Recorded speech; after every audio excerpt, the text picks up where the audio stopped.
जय हिंद साथियों, स्वागत है आपका self study classes with Sumit Jain YouTube channel में।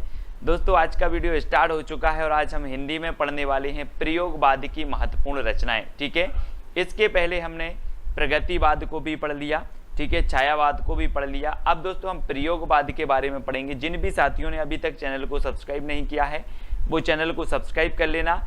और ये अपना व्हाट्सअप नंबर है दोस्तों, व्हाट्सअप ग्रुप का 9098609291। तो आपको व्हाट्सअप ग्रुप से अवश्य जुड़ना है, वीडियो को लाइक और शेयर जरूर करना है, ठीक है। और जो भी साथी चैनल के ज्वाइन मेंबर बन सकते हैं वो ज्वाइन मेंबर आपको जरूर बनना है, ठीक है। स्टार्ट करेंगे आज का ये वीडियो। सबसे पहला जो आपका जो रचना है दोस्तों, प्रश्न है वो है, मैं वक्त के हूँ सामने कि रचनाकार कौन है। 2 सेकंड आपको दिए जाएंगे, आपको उत्तर बताना है। मैं वक्त के हूँ सामने कि रचनाकार कौन है। गिरजा कुमार माथुर, भवानी प्रसाद मिश्र, शमशेर बहादुर या फिर अज्ञे। तो मैंने आपको कई बार याद करवाया हूं दोस्तों कि वक्त के सामने क्यों खड़े हो गिरजा, वक्त के सामने क्यों खड़े हो गिर जाओ भाई। तो किसकी हो जी, गिरजा, तो गिरजा कुमार माथुर की, यानी कि ये नंबर आपका बिल्कुल सही हो जाएगा। और दोस्तों आपको पता है कि इसे 1991 में साहित्य अकादमी पुरस्कार भी मिला है। मैं वक्त के हूँ सामने के लिए गिरजा कुमार माथुर की रचना है और इसे 1991 में साहित्य अकादमी पुरस्कार मिल जाता है, ठीक है। अगला क्वेश्चन है, प्लाट का मोर्चा के रचनाकार कौन है। अब 2 सेकंड आपको दिए जाते हैं और दोस्तों प्लाट के मोर्चे में कोई सियार को उतारोगे कि शेर को उतारोगे, जल्दी से बताना है। प्लाट के बोले सर बेटा प्लाट के मोर्चे में मैं सियार को नहीं शेर को उतारूंगा, यानी कि प्लाट का मोर्चा शमशेर बहादुर। किसकी होगी रचना, शमशेर बहादुर का। अब याद रखना है आपको, प्लाट के मोर्चे में सियार को नहीं शेर को उतारना है, तो शमशेर बहादुर यानी सा नंबर आपका बिल्कुल सही हो जाएगा, ठीक है। अगला है दोस्तों, गीत फरोश के रचनाकार कौन है। गीत फरोश 4 विकल्प है, 2 सेकंड आपको दिए जाते हैं। दोस्तों हमें किसके गीत गाना है, हमें गीत गाना है भवानी के। किसके गीत गाना है, भवानी के गीत गाना है। तो गीत फरोश रचना के रचनाकार कौन होंगे, कौन होंगे, भवानी प्रसाद मिश्र, यानी कि आपका जो विकल्प नंबर बी है वो बिल्कुल सही हो जाएगा, बी नंबर। 1956 की रचना मानी जाती है। और अगला है दोस्तों, आंगन के पार द्वार के रचनाकार कौन है। और 4 विकल्प हैं और आपका बिल्कुल सही आंसर हो जाएगा कि आंगन के द्वार पर कौन खड़े हैं, अज्ञे खड़े हैं। आंगन के द्वार पर अज्ञे खड़े हैं और ये रचना अज्ञे की है, ये भी आपको याद रखनी है, ठीक है। चांद का मोह टेढ़ा के रचनाकार कौन है दोस्तों। 4 विकल्प हैं। मैं आपको बता दूं कि अगर व्यक्ति की मुक्ति हो जाए तो उसका जो मोह होता है वो सीधा नहीं रहता, ऐसा हो जाता टेढ़ा। चांद का मोह टेढ़ा, मुक्ति मिल गई तो चांद का मोह टेढ़ा हो जाता है। तो चांद का मोह टेढ़ा ये रचना किसकी होगी, मुक्ति बोध, यानी कि आपका जो सा नंबर है वो बिल्कुल सही हो जाएगा, ठीक है। अगला है, ठंडा लोहा के रचनाकार कौन है। ठंडा लोहा, दोस्तों आपको पता है कि लोहा कितना भी गर्म हो, है ना, कितना भी गर्म हो, धर्म के पास आते ही ठंडा हो जाता है ना। लोहा कितना भी गर्म हो, धर्म के पास आते ही क्या हो जाता है, ठंडा हो जाता है लोहा। तो उत्तर आपका सही क्या होगा, धर्मवीर भारती। ये ठंडा लोहा रचना है धर्मवीर भारती, यानी बी नंबर आपका बिल्कुल सही हो जाएगा, ठीक है। काठ की घंटियां के रचनाकार कौन है दोस्तों। काठ की घंटियां, अब 4 विकल्प हैं, गिरजा कुमार माथुर, धर्मवीर भारती, सर्वेश्वर बहादुर, सर्वेश्वर दयाल सक्सेना या फिर अज्ञे। अब एक चीज बताना, काठ की घंटियां यानी कि बहुवचन में शब्द है, घंटियां यानी बहुत सी घंटियां। अब काठ की घंटियां हैं दोस्तों, तो इनका हमें क्या करना पड़ेगा, सर्वे करना पड़ेगा कि कितनी घंटियां हैं। सर्वे करोगे कि ऐसे ही बता दोगे कि 5 हैं कि 10 है, पहले काठ की घंटियां का हमें सर्वे करना है। तो काठ की घंटियां के रचनाकार कौन होंगे, सर्वेश्वर दयाल सक्सेना, ठीक है। कुआनो नदी भी इनकी रचना है, ठीक है, ये भी आपको याद रख लेनी है। काठ की घंटियां, जंगल का दर्द भी इन्हीं की रचना है, ठीक है। खूंटियों पर टंगे लोग भी इन्हीं की रचना है, इनको याद रख लेना है। सिर्फ सर्वे आपको याद करना, सर्वे, काठ की घंटियों का सर्वे करना है। बुनी हुई रस्सी के रचनाकार कौन है दोस्तों। आपको पता है दोस्तों, जब आप जाते हो कहाँ, भवानी के मंदिर में जाते हो, भवानी के मंदिर में, तो वहां पर इस प्रकार से आपको एक बुनी हुई रस्सी मिलती है। है ना, हाथ में बांधने के लिए पचरंगा धागा है, बुनी हुई रस्सी आपको भवानी के दरबार में मिलती है। कहाँ मिलती है? भवानी के दरबार में। बोले सर भवानी के दरबार में तो बुनी हुई रस्सी मिलती है, तो ये बुनी हुई रस्सी के रचनाकार कौन होंगे? भवानी प्रसाद मिश्र, यानी डी नंबर आपका बिल्कुल सही हो जाएगा। ठीक है, अगली है दोस्तों, महावृक्ष के नीचे 1977 के रचनाकार कौन है? गिरजा कुमार माथुर, धर्मवीर भारती, अज्ञेय या फिर भवानी प्रसाद मिश्र। महावृक्ष के नीचे, है ना, हम बोलते नहीं है कि वृक्ष के नीचे कौन सोया है, आप बोलोगे अज्ञेय, पता नहीं। वहां वृक्ष के नीचे, महावृक्ष के नीचे या फिर वृक्ष के नीचे कौन सोया है? अज्ञेय, पता नहीं। अज्ञेय, तो ये अज्ञेय की रचना है, महावृक्ष के नीचे अज्ञेय। ठीक है, सा नंबर आपका बिल्कुल सही हो जाएगा। अगला है सपना अभी भी के रचनाकार कौन है? 2 सेकंड आपको दिए जाते हैं दोस्तों।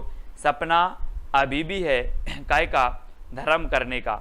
सपना अभी भी है धर्म करने का, तो धर्मवीर भारती, यानी उत्तर आपका सही क्या हो जाएगा? विकल्प नंबर बी।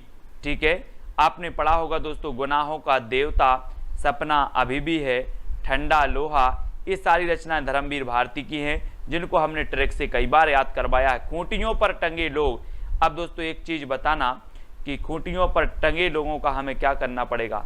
सर्वे करना पड़ेगा, तब हमें पता चलेगा कि खूंटियों पर कितने लोग टंगे हैं। तो खूंटियों पर टंगे लोग का क्या करना है? सर्वे। तो सर्वेश्वर दयाल सक्सेना की ये क्या हो जाएगी? रचना हो जाएगी। ठीक है, अगला है शिलापंख चमकीले के रचनाकार कौन है? दोस्तों एक पक्षी था, उसने बोला कि मेरे जो शिलापंख थे वो बहुत चमकीले थे, अब क्या हो गए हैं? गिर गए हैं, है ना। आपने जटायु का नाम सुना होगा, बोले मेरे पंख शिला चमकीले थे, अब गिर गए हैं, गिर गए, है ना। तो शिला पंख चमकीले, ये किसकी रचना होगी? गिरजा कुमार माथुर। गिरजा कुमार माथुर, यानी कि ए नंबर आपका बिल्कुल सही हो जाएगा। ठीक है, अगला है कामायनी एक पुनर्विचार की रचनाकार कौन है? दोस्तों आपको पता है कि कामायनी एक पुनर्विचार, और बहुत सारे लोग मुक्ति के लिए कहते हैं, मुक्ति मिल जाए भगवान, एक बार पुनर्विचार कर लो, है ना। कामायनी पुनर्विचार, कामायनी एक पुनर्विचार, काय के लिए? मुक्ति के लिए एक पुनर्विचार, तो मुक्ति बोध की रचना हो जाएगी कामायनी एक पुनर्विचार। चांद का मोह टेढ़ा भी इन्हीं की रचना है, ये आपको याद रखनी है। अगला है दोस्तों दोआब की रचनाकार कौन है? दोआब, 4 विकल्प हैं, और दोआब के जो रचनाकार होंगे वो कौन हो जाएंगे? वो हो जाएंगे शमशेर बहादुर। शमशेर बहादुर यानी सा नंबर, है ना।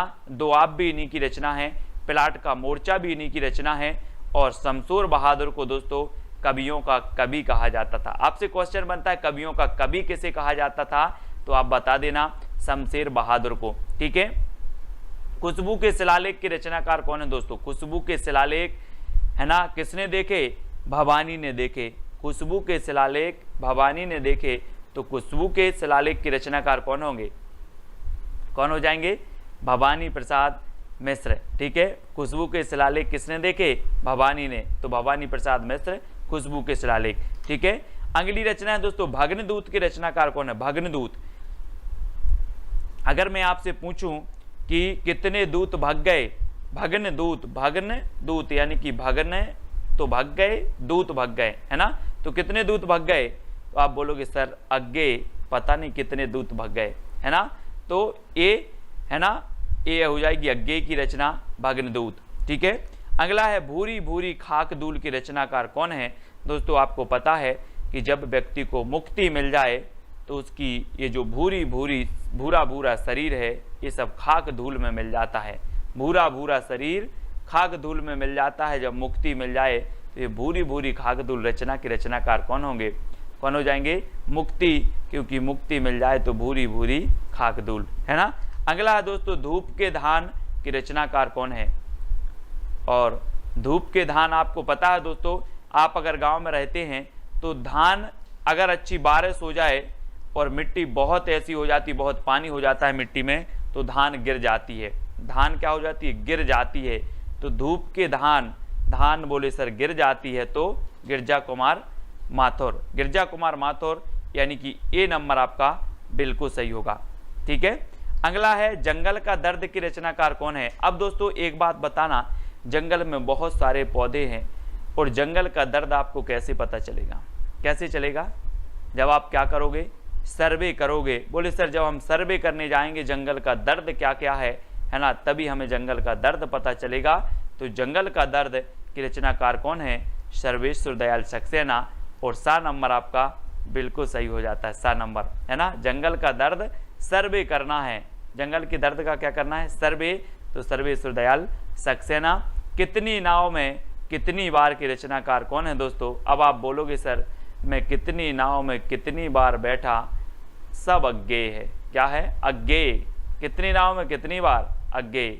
तो अज्ञेय यानी कि दा नंबर आपका बिल्कुल सही होगा। ठीक है। अब दोस्तों आपको बताना है प्रयोगवाद के प्रवर्तक कौन माने जाते हैं, आपको बताना है।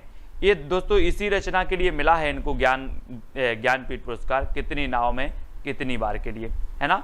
इसको याद रख लेना। और प्रयोगवाद के जो प्रवर्तक माने जाते हैं वो कौन माने जाते हैं, ये कमेंट में चैलेंज प्रश्न है, आपको लिखना है। गिरजा कुमार माथुर, धर्मवीर भारती, सर्वेश्वर दयाल सक्सेना या फिर अज्ञेय कौन माने जाते हैं, ये कमेंट में सभी लोग लिखेंगे। जितने लोग भी देख रहे हैं वीडियो को लाइक करें। और इसके पहले बहुत सारे वीडियो आपके डल चुके हैं दोस्तों, हिंदी साहित्य ट्रिकी वीडियो, मोस्ट इंपॉर्टेंट कई वीडियो डल चुके हैं। आप प्लेलिस्ट में जाके देखें हिंदी साहित्य ट्रिक्स, है ना, तो जरूर देखेंगे। और जो भी साथी अभी तक व्हाट्सएप ग्रुप से नहीं जुड़े हैं उनके लिए 9098609291 ये नंबर है दोस्तों, आप व्हाट्सएप ग्रुप से जुड़ जाएं। ठीक है। साथ ही Telegram group IAS study track.